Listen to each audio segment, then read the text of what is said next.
अस्सलाम वालेकुम to all of you. Welcome back to my channel mister medico.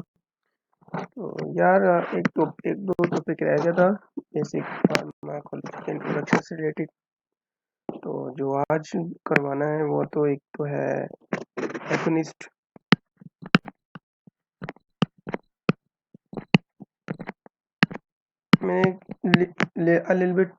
मैंने आपको बताया था एगोनिस्ट होते क्या है।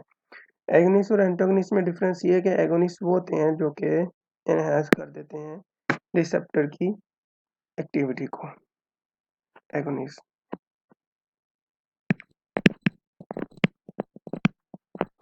ligands that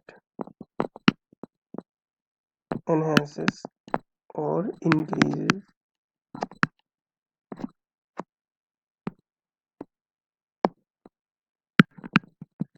the activity of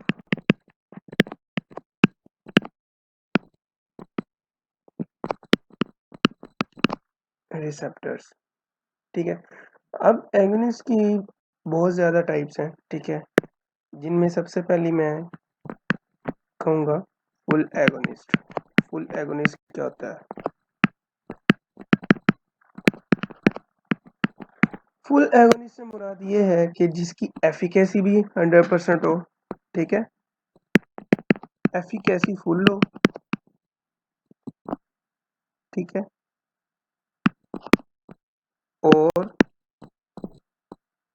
उसकी एफिनिटी है, जो लिगेंड की ability to bind with receptor होती है, उसे हम एफिनिटी कहते हैं, वो भी फुल लो। अभी इसको हम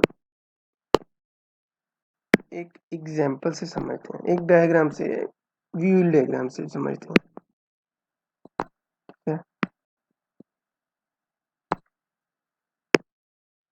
और एग्जांपल, यहाँ पे रिसेप्टर ने बाइंड होना है। ठीक है, लिगेंड ने सॉरी बाइंड होना है। ये हमारा आ गया लिगेंड। ठीक है, अब ये जो चीज है, अगर ये दोनों बाइंड होंगे तो ये एफिकेसी होगी इसकी। और अगर ये यहाँ पर प्रॉपरली बाइंड हो जाता है इन साइड्स पर, तो ये उसकी एफिनिटी होगी। ये जो चीज है, अगर ये प्रॉपर बाइंड हो जाती है तो ये हम कहेंगे उसकी एफिकेसी है। आपको एफिकेसी का मतलब अगले एग्जाम्पल में समझ आ जाएगा कि है क्या चीज। फुल एगोनिस्ट वो होता है कि जो फुली एनहेंस कर देता है रिसेप्टर की एक्टिविटी को। ठीक है, अब दूसरी पे आ जाओ,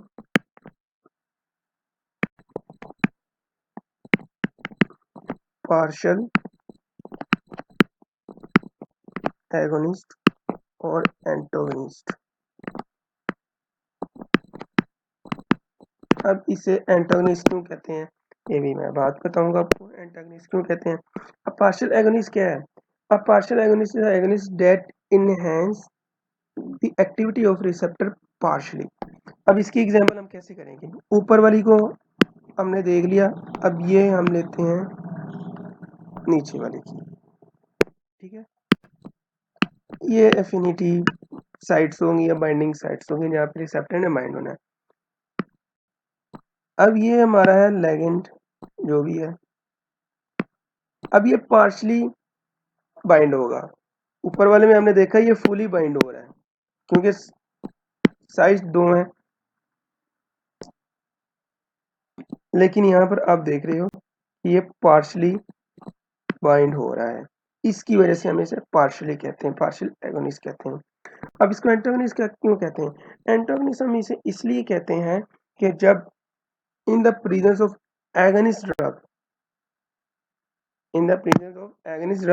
it behave like antagonist ligand। ठीक है, अब आ जाओ ऑर्थोस्टेरिक एगोनिस्ट।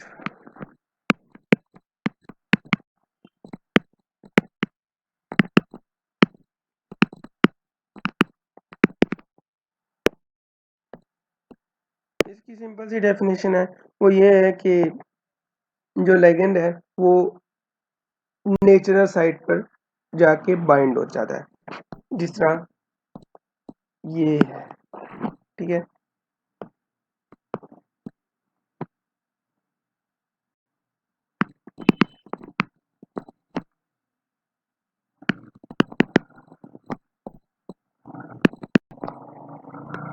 लिगेंड बाइंडिंग डोमेन, हम इनको डोमेन कहते हैं, ठीक है। ये जो है एस लाइक नेचुरल साइट्स,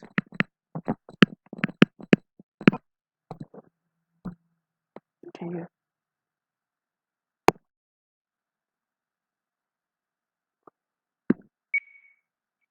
अब आ जाओ एलोस्टेरिक पे। एलोस्टेरिक क्या है?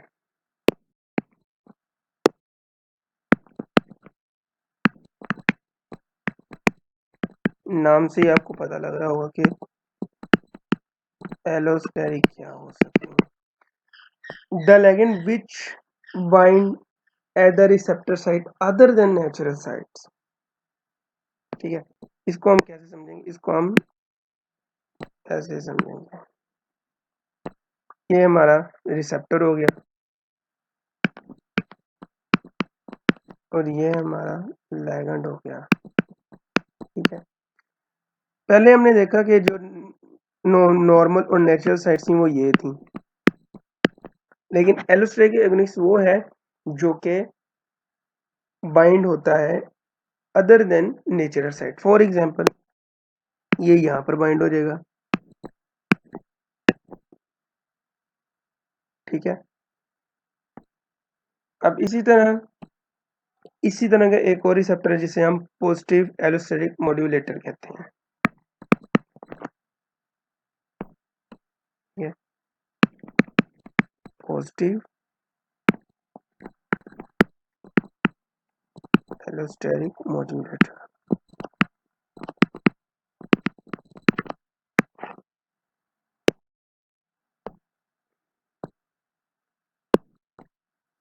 अब वो क्या है?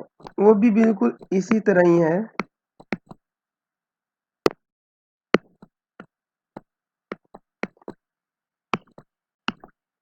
लेकिन वो रिसेप्टर की जो एक्टिविटी है उसको इंक्रीज कर देता है। एलोस्टेरिक में ऐसा नहीं है। पॉजिटिव एलोस्टेरिक मॉड्यूलेटर में ये है कि वो बाइंड तो अदर देन नॉर्मल साइट पे होता है, लेकिन वो जो उसकी एबिलिटी टू इनहेंस एक्टिविटी है जो रिसेप्टर की, वो उसे इनहेंस कर देता है, ठीक है। उसके बाद आ जाओ नंबर 6। अब इनवर्स एगनिस्ट है।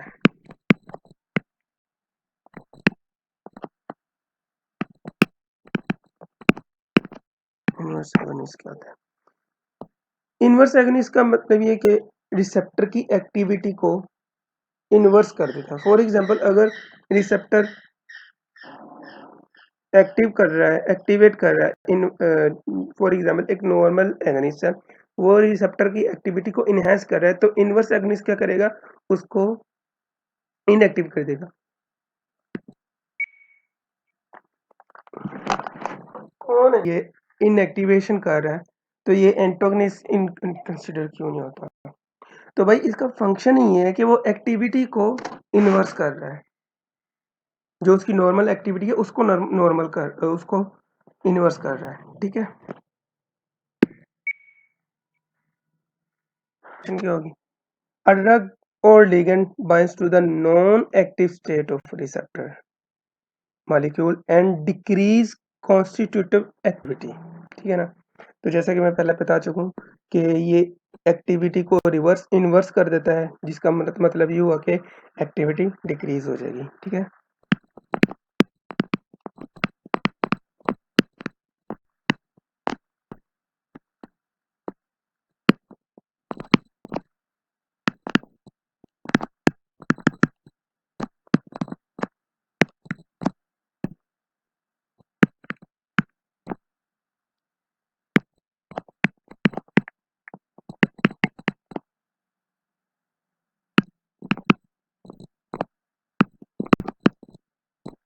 non-active state of the receptor that cause decrease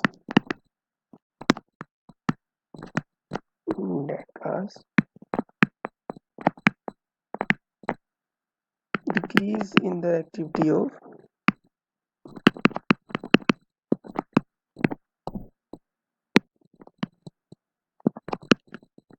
receptor. Okay, तो ये हमने पढ़ लिया इनवर्स एगोनिस्ट क्या होता है। उसके बाद हमारा जो 7th पे है वो है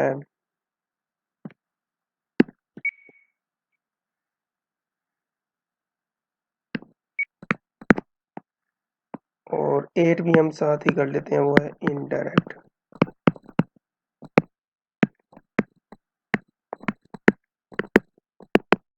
अब इनका मतलब क्या है, डायरेक्ट और इनडायरेक्ट में डिफरेंस ये है कि जो डायरेक्ट है वो डायरेक्टली इनहेंस करता है रिसेप्टर की एक्टिविटी को, जो इनडायरेक्ट है वो इनडायरेक्टली इनहेंस करता है। सिर्फ इतनी सी बात है। तो होप कि आपको वीडियो अच्छी लगी हो और आपको एगोनिस्ट के बारे में समझ आ चुकी हो। और मैं आपको एक और चीज़ बताना चाह रहा हूँ, वो ये कि इंशाल्लाह मैं बहुत जल्द एम्ब्रियो स्टार्ट करने वाला हूँ, ठीक है, और उसके बाद फिजियोलॉजी भी स्टार्ट करने वाला हूँ। कर ली है कि कर रहा हूँ, मैंने बहुत सारे ज़्यादा टॉपिक कर लिए हुए हैं, लेकिन मैं एज ए रिव्यू इनको दोबारा से मैं स्टार्ट कर रहा हूँ।